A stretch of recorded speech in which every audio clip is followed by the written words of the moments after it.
Bienvenue dans ce nouveau tutoriel sur Motion Café. Donc on va voir ensemble comment réaliser cette petite animation entièrement sous After Effects, donc avec Element 3D. On va voir comment réaliser cette petite texture animée en illumination avec une petite réflexion. C'est très simple, on va voir ça tout de suite. Donc la particularité de ce tuto, c'est qu'on va créer nous-mêmes nos formes et on va pouvoir les créer sur Element. Donc je vais utiliser pour ça un support de solide, donc peu importe, et je vais placer ici un premier rectangle ou un carré, comme vous voulez. Je vais juste prendre la plume et supprimer un des points, et à l'aide de la souris et des repères ici de petites réactions sécurisées, je vais aller essayer d'équilibrer mon triangle. Donc voilà, je vais me baser sur ce genre de masque. Donc pour moi, ce masque sera ma première base, et je crée une duplication de celui-ci en mode de soustraction. Je double-clique sur un des bords et je le réduis. Donc là, à la volée, on s'est fait un petit contour de triangle. Je vais appeler ça mon masque de base et je vais créer un nouveau solide sur lequel je vais appliquer Element 3D. Donc ici, dans les Custom Layers, je vais aller chercher Custom Text and Mask et je vais prendre notre masque.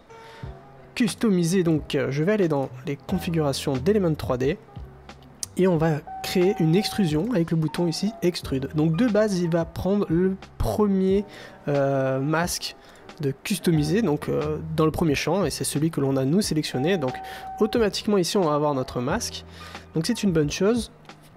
Je vais pour le moment valider ça et je vais doubler, donc dupliquer ce solide sur lequel on a travaillé notre masque, et je vais envoyer ce solide dans une composition. Donc je vais le précomposer et je vais transférer donc tous les attributs.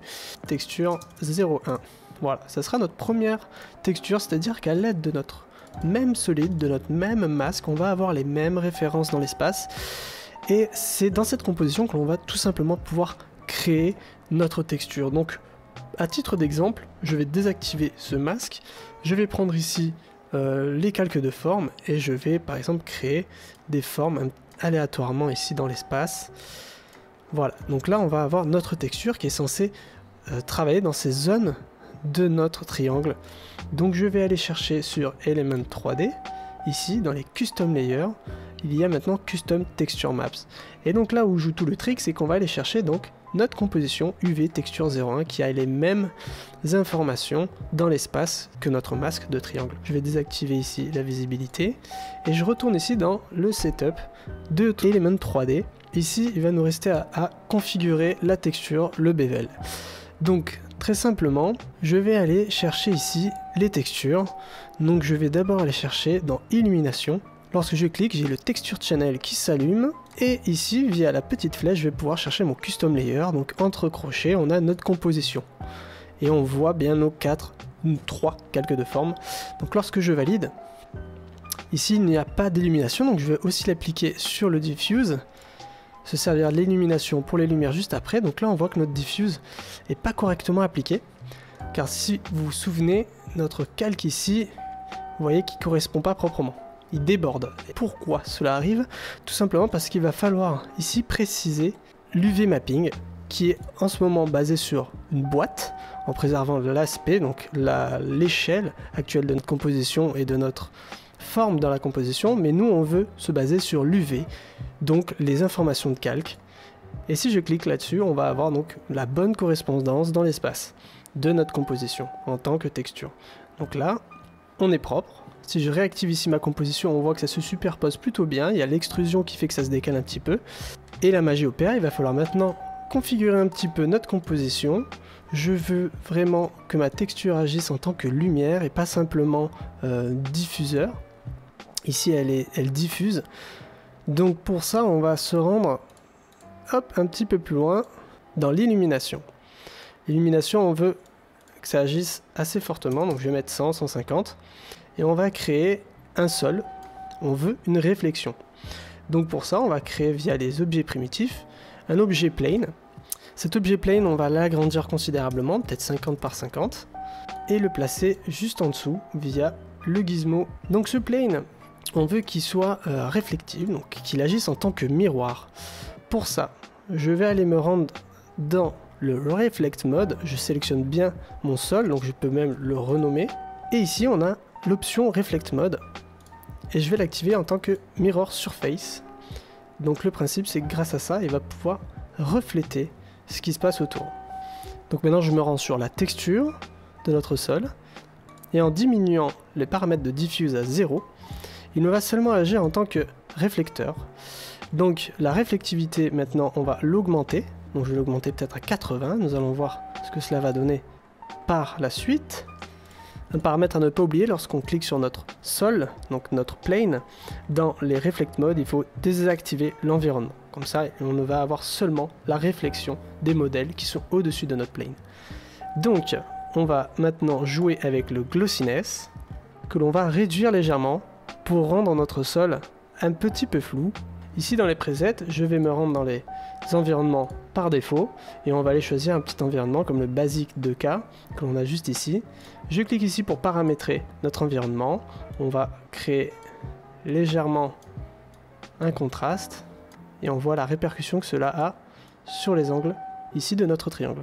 J'enlève toutes les couleurs en abaissant la saturation à -100. Je crée maintenant une caméra, ce qui va me permettre de pouvoir configurer un nouveau placement. Donc à l'aide de la touche C, je vais pouvoir choisir les options de caméra qui m'intéressent et me placer comme ça, peut-être par le dessus, pour pouvoir aussi profiter de notre réflexion. C'est que notre triangle est un aspect trop noir, on va quand même créer une petite diffusion, donc une couleur sur le channel de diffuse. Donc là on avait mis le custom layer, je ne pense pas que cela soit utile, on va le désactiver. Et c'est juste au niveau ici de la diffusion, on va régler quelque chose de très léger. Et on va réduire l'environnement multiplier pour qu'il y ait seulement une fine couche qui puisse mettre en évidence le triangle. Donc là notre triangle ressort correctement, bien mieux que s'il était en noir. Je pense que j'ai terminé mon setup en dupliquant deux autres triangles. Donc à partir de celui-ci, je vais juste créer une duplication du modèle. Je le renomme. Et je vais le placer différemment à l'aide des outils ici de Rescale. Hop. On va le mettre un petit peu plus bas. On va le placer un petit peu plus au centre. Je vais dupliquer à nouveau mon modèle. Je le renomme. Je renomme maintenant ma texture, car on va, dans l'idée, en créer 3 pour chaque forme. Maintenant, on va créer 3 compositions. Donc ici, on a levier texture 2 et 3. Je les glisse ici, parce que Element 3D en a besoin, puisqu'on va l'indiquer à nouveau dans les custom layers. Texture 2 et texture 3. On met à jour les textures que l'on a dupliquées derrière. Donc là, dans l'élimination, on a le custom 2 et 3. Libre à nous maintenant d'animer nos textures. Donc là, par exemple, on a le bleu et ici, le vert. À titre d'exemple, ils sont bien attribués sur chacune de nos formes. Donc laissons place maintenant à la créativité. Donc je me suis permis de faire les petites animations hors caméra, c'est pas bien compliqué. Quoi qu'il arrive, vous pouvez les retrouver en téléchargeant le projet. Si ça vous intéresse ce genre d'animation, n'hésitez pas à laisser un petit commentaire. Qu'est-ce que ça donne? Donc voilà, lorsque l'on crée quelques petites animations séparément, donc on peut arriver à ces petits triangles. Donc là on peut voir que j'ai réalisé des choses assez simples. Donc là j'ai utilisé du fractal que j'ai sélectionné en masque. Ici juste des calques de forme. Et là encore plus simple. Voilà. Donc maintenant ce qu'on va faire, c'est faire varier un petit peu nos objets. Donc je vais ici dans le setup de la scène et je vais le faire un petit peu tourner comme ça. C'est de faire varier un petit peu les plans. Donc dans le World Transform, on va pouvoir faire une petite rotation de l'ensemble de nos éléments, une rotation en Y comme on peut le voir là. Donc je vais démarrer par exemple à -40 et je vais terminer à +30. Donc là on a un petit mouvement comme ça. Donc pour la partie finition et couleurs, moi je vous propose de faire votre propre mise en place. Je vais quand même vous proposer la mienne très rapidement en utilisant le plugin de Vibrance, Video Copilot et Starglow de Trapcode, mais rien d'impératif là-dessus en tout cas. Je crée un calque d'effet et je vais commencer à appliquer un niveau pour pouvoir un petit peu contraster l'arrière-plan. Je vais après y aller un petit peu à ma sauce en appliquant le Trapcode Starglow. Donc là, vous êtes libre évidemment d'agir et d'appliquer les effets qui vous sont les plus appropriés. Donc moi, je vais réduire le threshold de ce Starglow pour pouvoir lui appliquer une plus grande surface.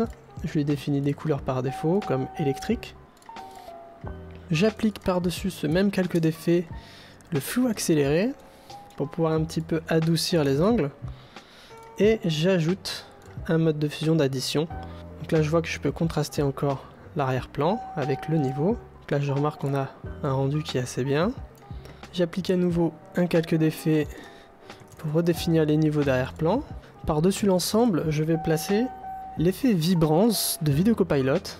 Je veux un léger impact, donc c'est une petite couche de bleu par le dessus. On applique un nouveau calque d'effet qui sera à nouveau Star Glow. Le Star Glow, je le veux plus en puissance. Des couleurs électriques pour la Color Map A et le Color Map B, je veux une seconde teinte plus rosée. Et là, on va réduire tout simplement l'opacité. Et voilà, ce tuto prend fin. Vous avez noté que c'est une mise en place qui se fait très rapidement. Je vous remercie d'avoir regardé cette vidéo.